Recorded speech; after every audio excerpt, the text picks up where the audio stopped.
पूजन के साथ विधान करने का मन होता है, घर अच्छा बनता है और रुकने का रहने का मन करता है। उसी प्रकार से जब साधु अच्छा होता है तो समाज के आने का मन करता है।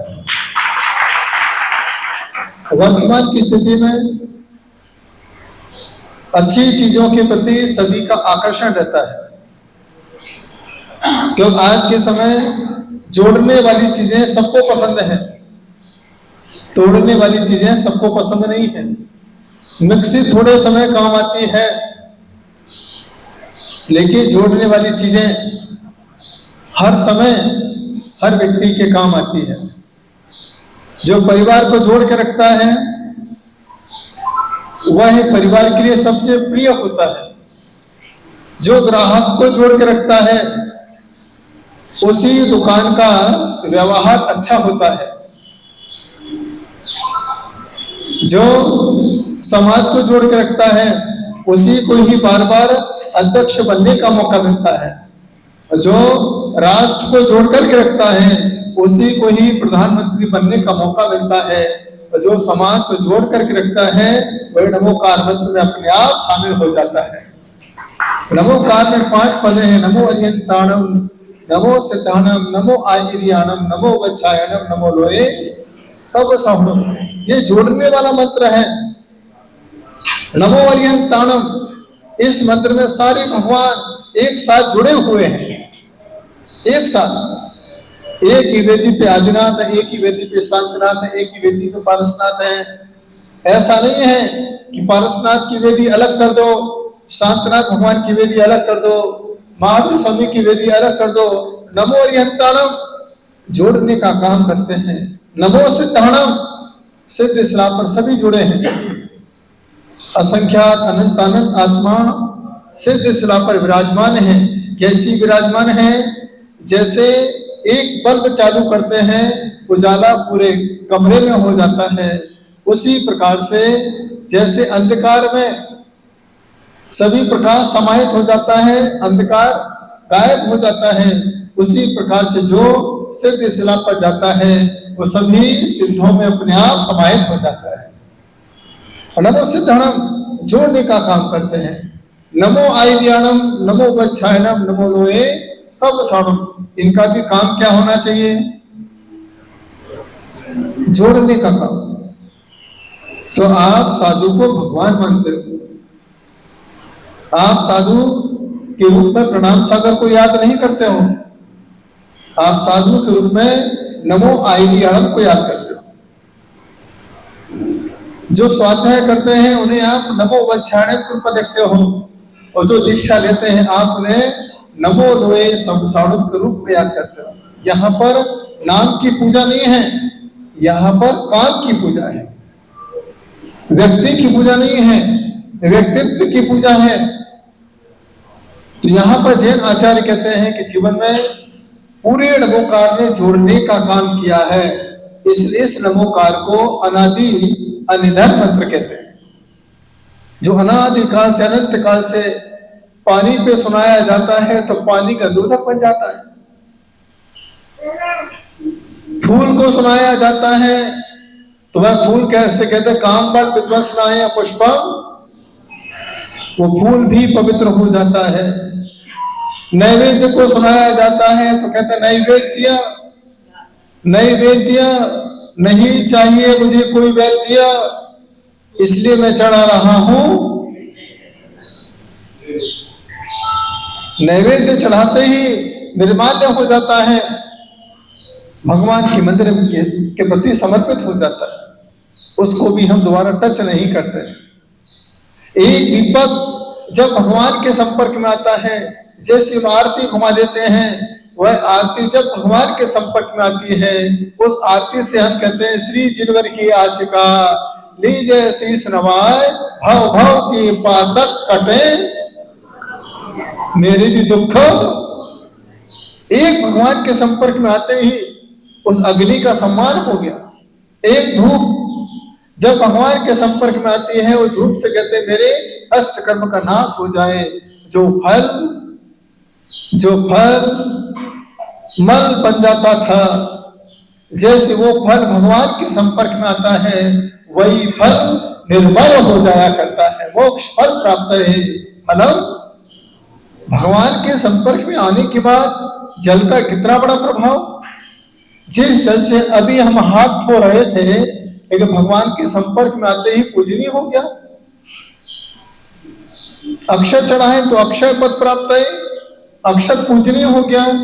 एक इंद्रिय जीव जब भगवान के संपर्क में आता है, वह एक इंद्रिय जीव अपने आप पूजनीय हो जाता है। हम जितनी भी सामग्री मंदिर में चढ़ाते हैं, सब एक इंद्रिय है। कितने इंद्रिय है? एक इंद्रिय। पृथ्वी पाषाण से मंदिर बनते हैं, मूर्ति बनती है। जल, अभिषेक, अग्नि आग टेकेगा, वायु चवट ढोने का, और वनस्पति का है। लेकिन आज सबसे ज्यादा विवाद वनस्पति का में है। पता नहीं इस वनस्पति ने क्या बिगाड़ा। जैसी वनस्पति चढ़ाते हैं तो 13-20 हो जाते हैं। पत्थर की मूर्ति बनाते समय कोई नहीं कहता है कि 20 पंथी पत्थर की मूर्ति बनाएगा और 13 पंथी अष्ट धातु की मूर्ति बनाएगा। विवाद नहीं, जल में कोई विवाद नहीं, चंदन में कोई विवाद नहीं, वनस्पति कायक में ही सबसे ज्यादा विवाद। अग्नि कायक में कोई विवाद नहीं। सभी लोग क्या करते हैं? आरती करते हैं। जैसे आप फल लेके गए, फूल लेके गए, विवाद चालू। यहाँ की बात नहीं कर रहा हूं, यहाँ तो बहुत अच्छे लोग हैं। आज तक कचनेर वाले बाबा को कोई बदल नहीं पाया। कितना बड़ा चमत्कार देखिए, कितने साधु आए, क्या क्या नहीं बोला साधुओं ने। ऐसे ऐसे भी साधु आए जिन्होंने कहा मूर्ति खंडित है, इसके सामने हाथ मत जोड़िए। इतना बोलते ही पूरा मराठा खड़ा हो गया, बोले महाराज आप यहां से बिहार करिए। जब शनि मंदिर का पत्थर शनि सिग्नापुर में पूजा जाता है, वो सभी के शनि ग्रह को दूर करता है। लेकिन ये हमारे कचनेर वाले बाबा सारे ग्रहों से दूर करके हमें अपने ग्रह में स्थान दिया करते हैं। हाँ, बाबा के बारे में कभी बुरा, कितनी बड़ी एकता है सोचिए। मुझे लगता है कि पहले एक ही संभाजी था, यहाँ तो घर घर का बच्चा कचनेर वाले बाबा के लिए संभाजी बन जाया करता है। इसके ऊपर हम सुन नहीं सकते। ये पारसनाथ भगवान का कितना बड़ा आज भी चमत्कार है। ये मूर्ति किसी ने हटाई नहीं है। पारसनाथ भगवान ने कहा चिंता मत करो बेटा, बहुत सारे आए साधु गए, अब मैं थोड़ा सा प्रणाम सागर जी को आने दो, उसके पहले मैं स्थान बदल देता हूं, कुछ होने वाला होगा। याद रखना, भगवान बोलना चाहते हैं लेकिन बोल नहीं पाते हैं। लेकिन वो यही कहते बेटा मैं नहीं बोल पा रहा हूं क्योंकि मैं चौथे काल का भगवान हूं, तीर्थंकर हूं। लेकिन पंचम काल में सारी श्रावक तुमको भगवान मानती है। मेरी तरफ से मैं पारसनाथ नहीं बोल सकता हूं, लेकिन तुम प्रणाम सागर ही पारसनाथ बन करके इन्हें आशीर्वाद प्रदान करते रहो। अरे आज भी पिताजी की पिताजी नहीं है, प्रॉपर्टी बच्चों के नाम है कि नहीं? ऐसे पारसनाथ नहीं है, उनकी प्रॉपर्टी प्रणाम सागर के नाम है कि नहीं? मैं भी प्रॉपर हूं। सोचिए कितना बड़ा प्रभाव। तुमसे लागी लगन, किससे लागी लगन? पारसनाथ भगवान। कितना बड़ा चमत्कार सोचिए कि नाद गांव की माटी पर जो जो आया आज सब जमींदार हो गए, सबके पास जमीन है। पारसनाथ भगवान ने कहा चिंता मत करो बेटा, मेरे पास भी बहुत जमीन है, सब जमींदार बन के रहना, चौकीदार बन के कोई मत रहना। क्योंकि यहाँ कोई नौकरी करने वाला व्यक्ति नहीं है।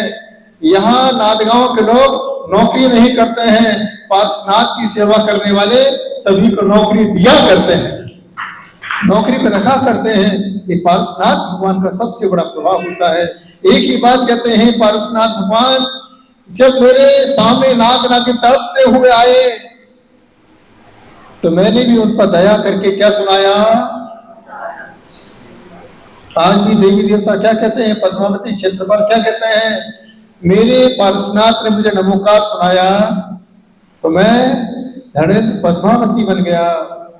आप पार्श्वनाथ के सामने खड़े होकर भक्ति नमोकार पढ़ोगे, मेरे सामने भी नमोकार पढ़ोगे, तो जैसे मैंने नमोकार सुनकर के धनेन्द्र पद्मावती के पद को पाया, नमोकार के प्रभाव से आज मैंने भगवान की सेवा में अपना समय बिताया। यदि आप मुझे नमोकार सुनाते रहोगे, जब जब तुम्हारे जीवन में तकलीफ आएगी तो मैं तुम्हारी सेवा में साक्षात तैयार खड़ी मिलूंगी। आज भी पंचम काल में सबसे बड़ा चमत्कार है, दैविक शक्तियों का सबसे बड़ा प्रभाव है। आज आप देखिए कुतु सागर जी महाराज कितने बड़े ज्ञानी हैं, उन्होंने जितने शिष्य पैदा किए, आज उनके शिष्यों के कोई भी तीर्थ अधूरे नहीं है, बाकी साधुओं के तीर्थ अधूरे पड़े। आप देख लीजिए एग्जाम्पल, इतने बड़े बड़े संत हो गए लेकिन आज तक तीर्थ पूरा नहीं कर पाए। लेकिन जिनके साथ दैविक शक्तियां रहती हैं वो उनके ही तीर्थ पूरे हुआ करते हैं। श्रावक की मेहनत से घर बनता है और देवों की ताकत से जिन मंदिर तैयार हुआ करता है। नांदगांव का मंदिर देवों के द्वारा बनाया हुआ ऐसा लग रहा है, देखिए कितने सारे खंबे हैं, ऐसा लग रहा है कि नांदगांव का एक एक परिवार एक एक खंबे के साथ जुड़ा है। बोले बेटा हर चीज को हिला देना, एक खंबे को मत हिला देना। इसकी प्राचीनता को हमेशा बरकरार रखना, ये प्राचीनता से ही नांदगांव की सबसे बड़ी पहचान होगी। नांदगांव को जब भी जाना जाएगा तो यहाँ के व्यापार के नाम से नहीं जाना जाएगा, नांदगांव को जब भी जाना जाएगा पार्श्वनाथ भगवान के नाम से जाना जाएगा। जो भी व्यक्ति यहाँ पर आएगा, यहाँ व्यापार को देख करके शादी नहीं करेगा, या जो भी शादी करेगा तो पार्श्वनाथ भगवान को देख के शादी करेगा।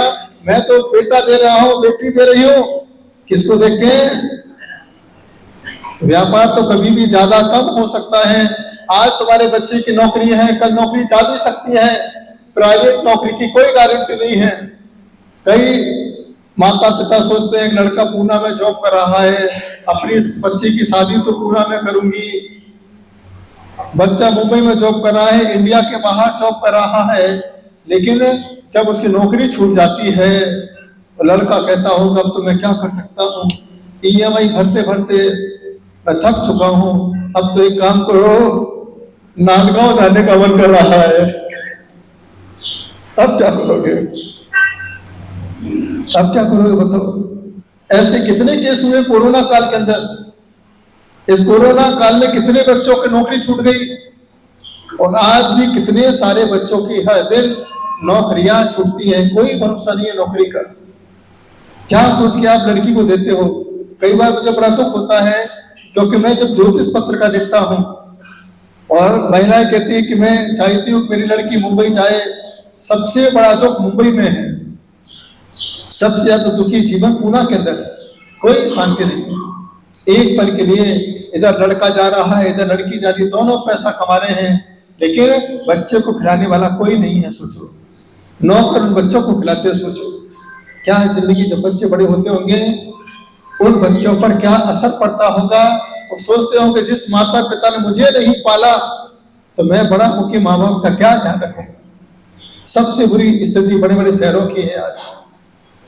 और एक पत्रिका मेरे पास आई, मैं बेंगलोर में था, वहां पर अब दोनों ने पसंद से शादी की, जैन समाज के लड़के लड़की ने। अब आकर के उन्होंने कहा महाराज जी अब तो मुझे इसके साथ रहने नहीं है। मैंने कहा भैया तुमने शादी देख के करी, पसंद करके की, खूब तुमने बातचीत की, अब तुम्हारा मन नहीं हो रहा है साथ में रहने का। बोले मैं किसी हालत में नहीं रह सकती। और शादी के पहले बड़े बड़े सपने दिखाए थे इसने, अब शादी के बाद तो सब्जी भी ला के नहीं देता है, क्योंकि जो कुछ भी होता है शादी के पहले होता है, शादी के बाद कुछ नहीं होता है। अब कितना भी कर लो। तो मैंने कहा परेशानी क्या है तो बताओ।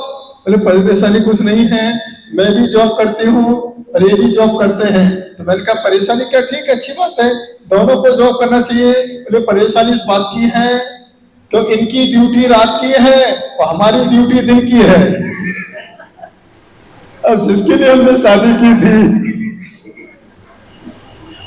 अब रहते नहीं हम लोग, शनिवार रविवार को शॉपिंग करते हैं, सोमवार को फिर काम पे लग जाते हैं। बोले अब तो मैं नहीं रह सकती।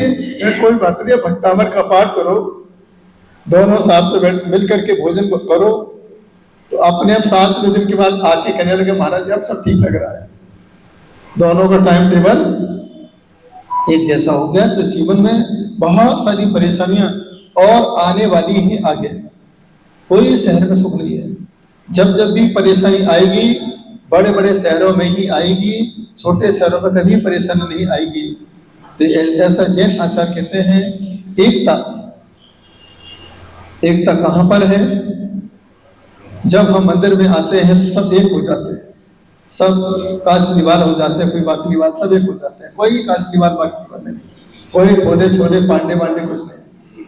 यहाँ पर जैसे आते हैं सारे एक होके पारसनाथ भगवान के दीवाने हो जाते हैं, पारसनाथ भगवान के भक्त हो जाते हैं। तुमसे लागी लगन ले लो, पारस प्यारा कौन है? हाँ बोले कितना पारस प्यारा, इससे बच्चे का नाम लिख दो पारस, वो भी लगेगा प्यारा।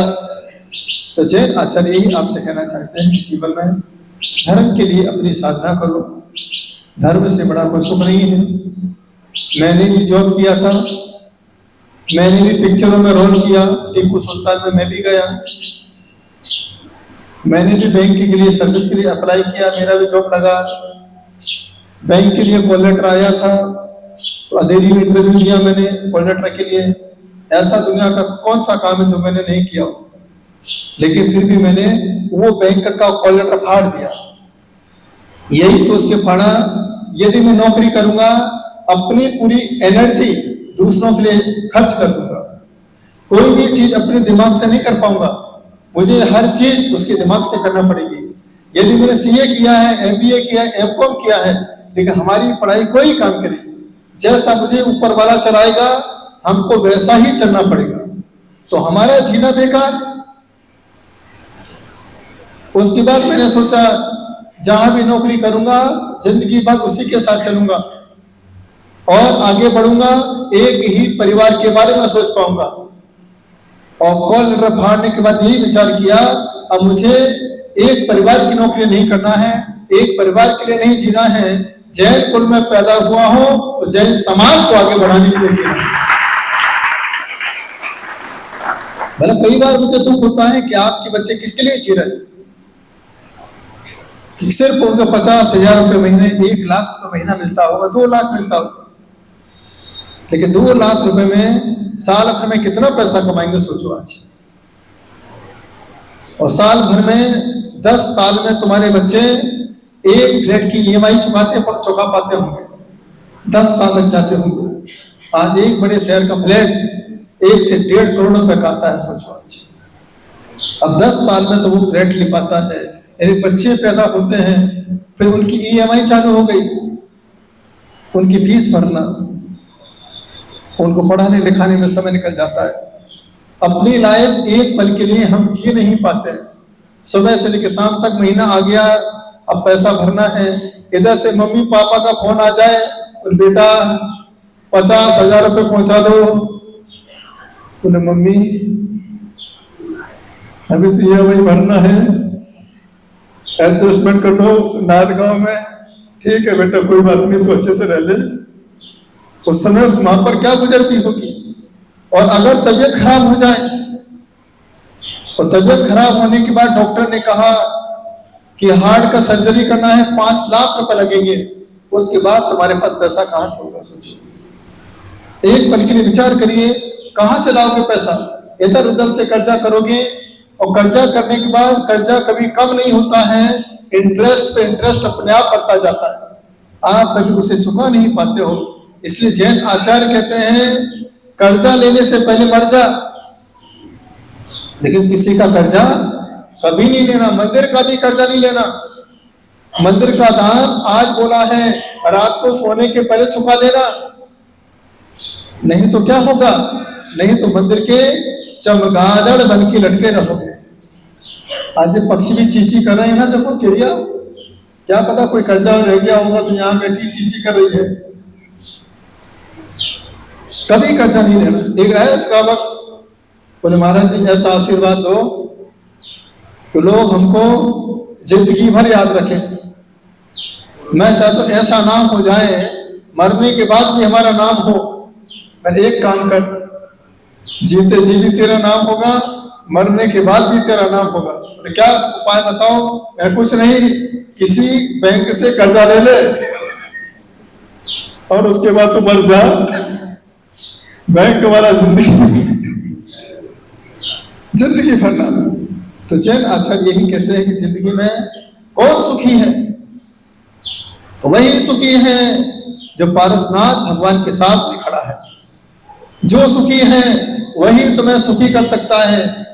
तीन लोग के नाथ सुखी हैं, वो तुम्हें सुखी कर सकते हैं। साधु सुखी है, वही साधु आशीर्वाद देकर के तुम्हें सुखी कर सकते हैं। बाकी दुख के अलावा कुछ नहीं है। डॉक्टर भी दुखी बैठा है। जब भी डॉक्टर मंदिर में जाता होगा भगवान से क्या मांगता होगा बताओ? मरीज भेज दो। हाँ ये देखो, जब भी डॉक्टर भगवान के पास जाके एक ही बात कहे, हे भगवान 10 दिन हो गए कोई भी ऑपरेशन नहीं किया।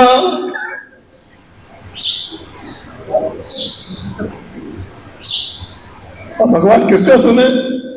एक बार मैं गांव में गया, एक गांव पड़ता है यहाँ पर, गोवा जा रहा था मैं रास्ते में, तो वहां पर एक जगह रुक गया था, नई जगह थी। मैंने कहा चलो भाई नई बिल्डिंग है, यहाँ रुक जाते हैं। तो वो बिल्डिंग जिसकी थी वो कई दिनों से परेशान, उसका व्यापार नहीं चल रहा। उसने सेट किया हमारे साथ चलने वालों को, भैया बाबा जी आपके आए हैं, कुछ हमारा काम कर देंगे क्या? बोले नहीं, अपने बाबा बहुत चमत्कारी है, जैन बाबा तो बहुत, जिसको आशीर्वाद देते उसका बेड़ा पार हो जाता है। इतना सुना तो वो चौकी का सारा सामान लाया, ये लाया वो लाया। हमारे साथ वाले बड़े खुश, मजा आ गया, तो अच्छा श्रावक मिल गया। अब बोले 3 बजे आना, और 3 बजे श्रीफल लेके आया। बोले बाबा आशीर्वाद तो, 1 महीने से परेशान हूं, व्यापार नहीं चल रहा। तो मैंने कहा पूछ तो लो व्यापार क्या है? तो मैंने भैया व्यापार क्या है? बोले कुछ नहीं, बगल में शमशान है, वो शमशान का सामान बेच दो।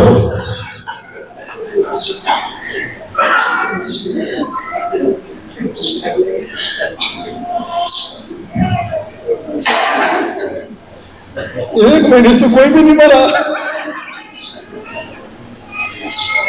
मैंने बोला भैया उठाओ कमंडल, चलो यहां से जा कर। अब किसको आशीर्वाद दूं?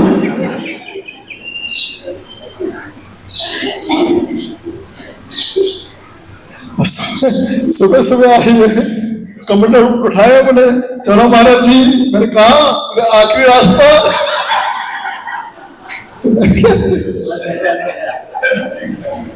नांदगांव में आखिरी रास्ता कहाँ?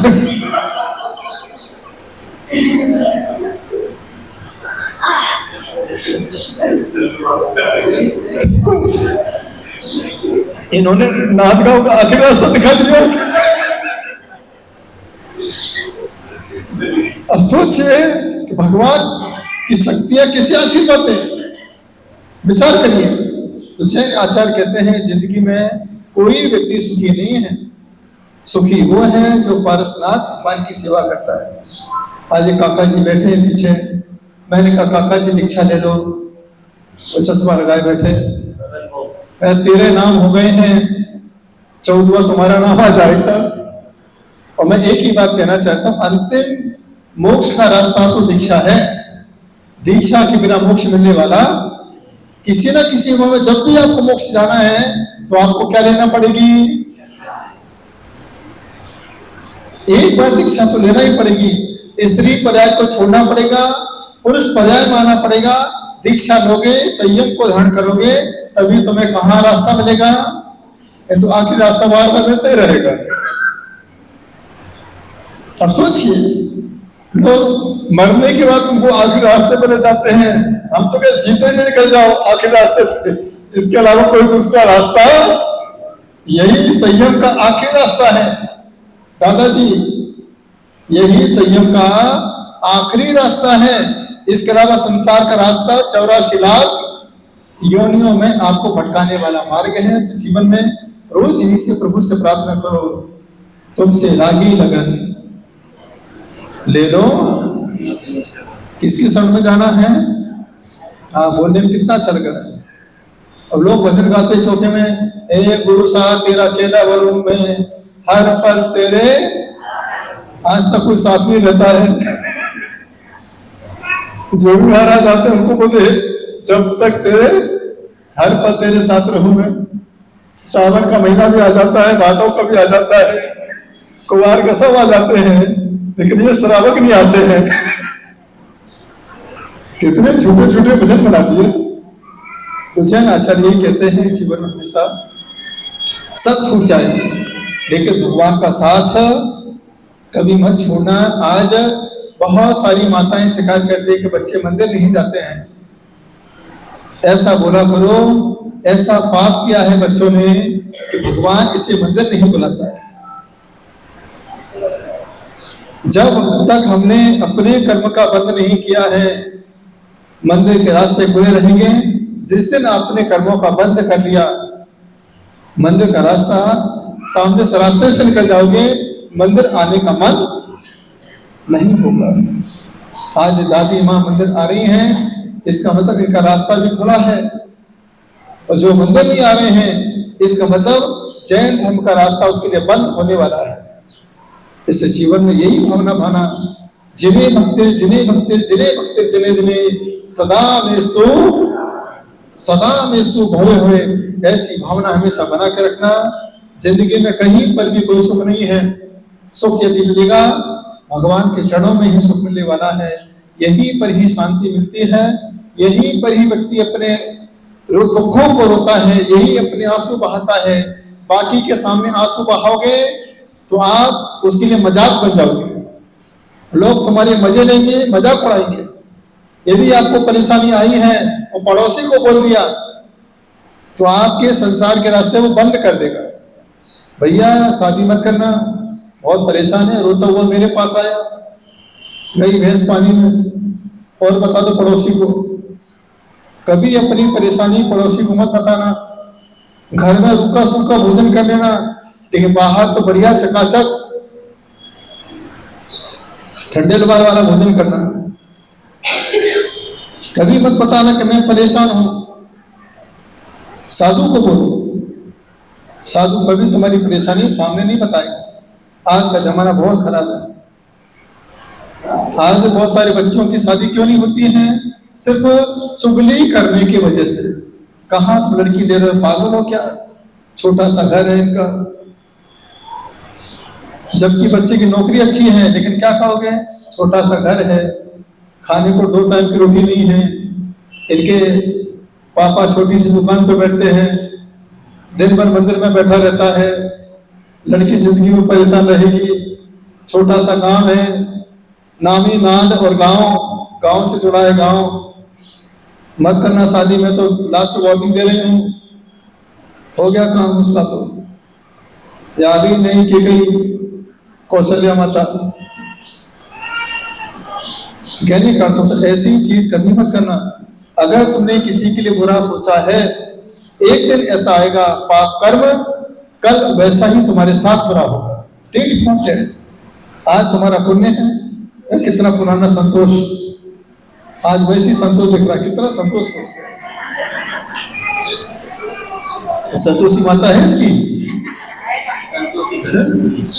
हमेशा प्रसन्न रहता है, कोई टेंशन नहीं, कोई चेहरे पे शिकन नहीं कि बहुत टेंशन में, क्योंकि पारसनाथ भगवान की सेवा में हमेशा आनंदित रहता है। तो जीवन में कैसे भी तकलीफ आए, परेशानी आए, अपनी परेशानी किसी को नहीं बताना। परेशानी किसे बताना? तुमसे लागी लगन, यहाँ बोलना आपकी परेशानी अपने आप दूर होगी। ये भक्तामर का बहुत बड़ा चमत्कार है। आप भक्तामर के प्रति आस्था रखिए और हर महीने की 9 तारीख को भक्तामर का पाठ करो। 9 तारीख सबसे ज्यादा पावनपुर तारीख है। न्यूमरोलॉजी का सबसे बड़ा प्रभाव पड़ता है। जो बच्चे 1 तारीख को पैदा होते हैं वो सूर्यवंशी होते हैं। 10 तारीख को पैदा होते हैं वो सूर्यवंशी, अपने आप चेहरे पे तेज होता है। 2 तारीख को जो बच्चे पैदा हुए हैं, 11 तारीख को पैदा हुए हैं, वो चंद्रवंशी हमेशा वो यात्राओं में रहते हैं, तो विदेश यात्राएं भी होती उनकी, जिनका डेट ऑफ बर्थ 3 होता है, 21 तारीख होती है, तो 3 नंबर गुरु का होता है, गुरु होता है स्वाभिमानी। और 4 नंबर जिसका होता है वो नंबर राहु का होता है। और राहु वाले के जीवन में उतार चढ़ाव, स्ट्रगल, चौराहे पे खड़ा है, जाए तो जाए कहाँ। और 13 तारीख वाले का भी ऐसा ही जीवन होता है, उसका 13वां होते रहता है, 13 तारीख है उसकी। जैन धर्म में 13 प्रकार का चारित्र होता है, तो 4 नंबर राहु का नंबर है। 5 नंबर होता है बुध का नंबर, इससे 5 परमेष्टि होते हैं, जो बुद्धि को बढ़ाने वाले होते हैं, नमोकार का जाप करते रहो। 6 नंबर होता है शुक्र का नंबर, इसलिए जैन धर्म में 6 नंबर सबसे ज्यादा पावरफुल है। इसलिए आदिनाथ भगवान ने कर्म भूमि में कितने कर्तव्य को उपदेश दिया? 60 कर्म। और श्रावक को कितने कर्तव्य करना पड़ते हैं? 60 आवश्यक कर्तव्य। साधु को भी 60 आवश्यक कर्तव्य दिया। जैन आगम का पहला ग्रंथ कौन सा है? सतखंडागम। तो 6 नंबर शुक्र का है। इसे जैन समाज बहुत पैसे वाला है, कभी किसी के सामने भीख नहीं मांगता है। सरकार कितना भी कहता है योजनाएं ले लो, धर्मशाला बना लो, पैसा ले लो, बोले नहीं भाई, हम कोई भी कार्य सरकार से नहीं करते हैं, हम जो भी काम करते हैं पारसनाथ भगवान की भक्ति से करते हैं। 6 नंबर है तो क्यों हाथ बना। 7 नंबर केतु का नंबर है, बुद्धि का कारक है, इसलिए नादगांव में पारसनाथ भगवान को स्थापित किया। केतु के भगवान कौन से? पारसनाथ। इसलिए नादगांव के लोगों का दिमाग तेज चलता है। तेज दिमाग से कहां पहुंच गए केतु वाले पारसनाथ। 8 नंबर शनि का नंबर, 8 नंबर शनि का। और 9 नंबर जिसका होता है वो मंगल का नंबर है। ये जो 2025 चल रहा है ये मंगल का साल है, इसलिए सबसे ज्यादा आग लग रही है। मंगल अंगार का योग है, आग लगने का समय, जिससे भी प्लेन हुआ, कई जगह और भी आग लग रही है, युद्ध हो रहे हैं। मंगल का साल। 9 नंबर जोड़िए इसमें 2025, 2, 4, 5, 9 नंबर। तो इसलिए 9 नंबर न्यूमरोलॉजी का लास्ट नंबर है। मंदिर में जाते हैं 9 बार नमोकार मंत्र पढ़ते हैं, उंगली चला करके कभी नमोकार मंत्र नहीं पढ़ना, इस पर सबसे ज्यादा पाप लगता है। क्योंकि अपन भगवान के सामने क्या कर रहे हैं? उंगलियां चला रहे हैं, उंगली नहीं चलाना। अपन नमोकार मंत्र किसे सुनाते हैं? भगवान को सुनाते हैं, जैसे भगवान को नमोकार ही नहीं आता है। अरे नमोकार सुनाने से मूर्तियों में चमत्कार हो गया। ये नमोकार अगर हम अपने आप को सुना देते हैं, आपके जीवन में चमत्कार अपने आप पैदा हो जाता है। अब 9 बार कैसे सुना अपने आप को? पहली बार यहाँ नमोकार पढ़िए तो कभी आपका सिर भारी नहीं होगा। दूसरी बार नमोकार यहाँ पढ़िए, सिर भारी नहीं होगा। आंखों पर तीसरी बार पढ़िए, समय जैसा रहेगा। चौथी बार श्वास पर पढ़िए, 5 बार मुंह पे पढ़िए, 6वीं बार कान में पढ़िए, 7वीं बार गले पर पढ़िए, थायराइड नहीं होगा। 8 बार हृदय पर पढ़िए, हार्ट अटैक नहीं आएगा। 9 नंबर नाभि पे पढ़िए तो कभी पेट में दर्द। ये नमोकार मंत्र आपने अब किसको सुनाया? पहले किसको सुना रहे थे?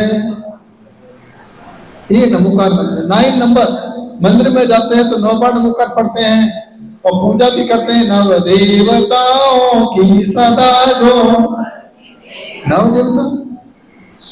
हम संसार में आते हैं तो कितने महीने के बाद आए? 9 इज 5। तो 9 नंबर का पहाड़ा मर्यादा में रहता है। 9 का पहाड़ा बढ़िया, 18 हो गया, 1 और 8, 27, 36। देखिए 9 का पढ़ा, लास्ट में जाओ तो लास्ट में क्या आता है? 9। जैन आगम कहता है जैसे 9 का पाना अखंड होता है, जो हर महीने की 9 तारीख को भक्तामर का पाठ करता है उसका व्यापार अखंड हो जाया करता है, उसके जीवन सफलता प्राप्त होती है। हर महीने की 9 तारीख भक्तामर के रूप में मनाओ। एक साथ आओ दीप लगा करके पारसनाथ के सामने। बाहुबली भगवान पंडित जी तुम्हारे यहाँ पर हैं, पूरी आत्मीयता के साथ संध्या काल की वेला में भक्तामर की आराधना करो। यही विचार के करो कि भगवान भक्त तो बनाया है, बस भक्तावन पढ़ते पढ़ते मुझे भी अमरता की यात्रा करा दो। इस भावना के साथ हमने भक्तामर का पाठ किया है, तब जाके जीवन में सुख शांति और अमन चैन आ सकता है। यही भगवान से रोज प्रार्थना करता हूँ, हे भगवान रोज रोज मैं चौके चौके में आहार करने जाता हूँ, क्या करूं वो दिन कमाए कि मुझे किसी भी चौके में ना जाना पड़े। लेकिन हमारे प्रभु कहते हैं कि बेटा यदि जब उनके घर में नहीं जाओगे तो वो तुम्हारे घर कैसे आएंगे।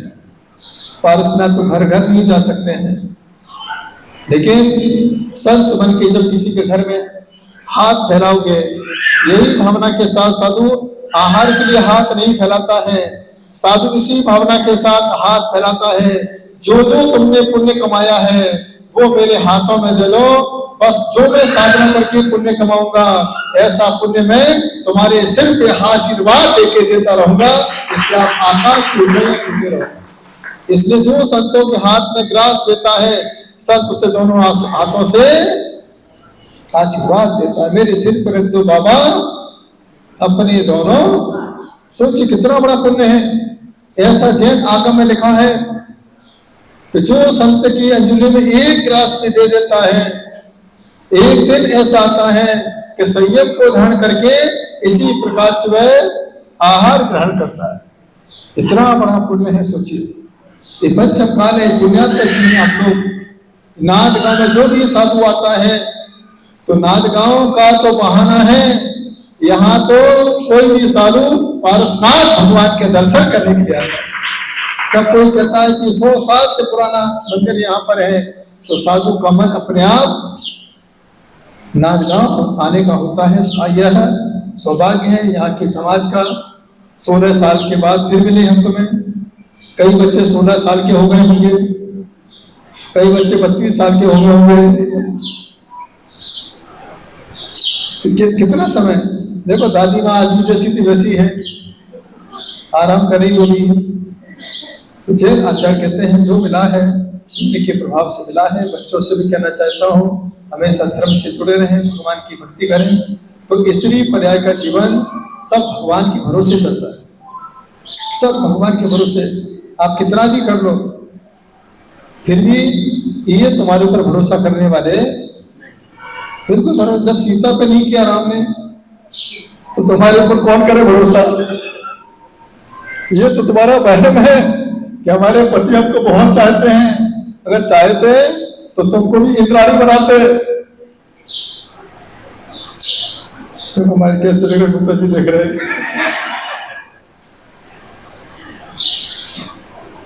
तो कहने का भगवान पे भरोसा करो। सुजाता जी किस पे भरोसा करो, इसे भगवान के सामने बैठी है, भगवान पर। इससे बड़ा कोई दूसरा रास्ता नहीं है, यही आखिरी कोई रास्ता कितना भी कर लो। इसलिए भगवान पे भरोसा करिए, बाकी कोई नहीं है। क्योंकि मैं जब देखता हूँ, मैं इसलिए बोल रहा हूँ महिलाओं के लिए, जब जब आप पत्रिका लेके आती है, अगर घर में 4 मेंबर होंगे, सबसे पहले वो अपने पति की पत्रिका दिखाएंगे।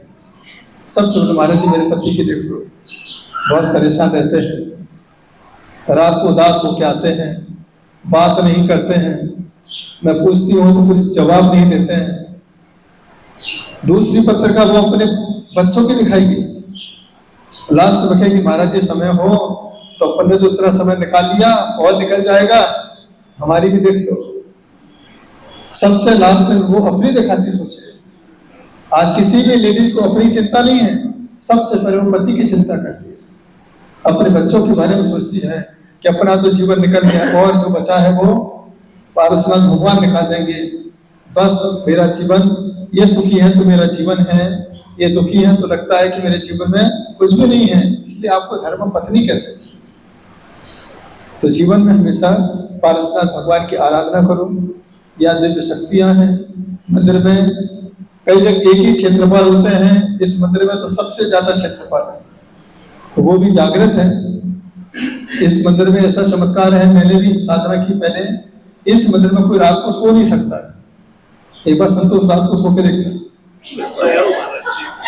नींद आई कि नहीं? देखो नहीं आई, देखो मैं जागृत बनते रहिए। यहाँ कोई रात को सो नहीं सकता, रात को यहाँ आवाज आती है, घुंघरू बजते हैं। आज भी यहाँ पर क्षेत्रपाल में पद्मावती की दिव्य शक्तियां हैं, तो यहाँ पर बहुत बड़ा पावर है, बहुत बड़ी शक्ति है।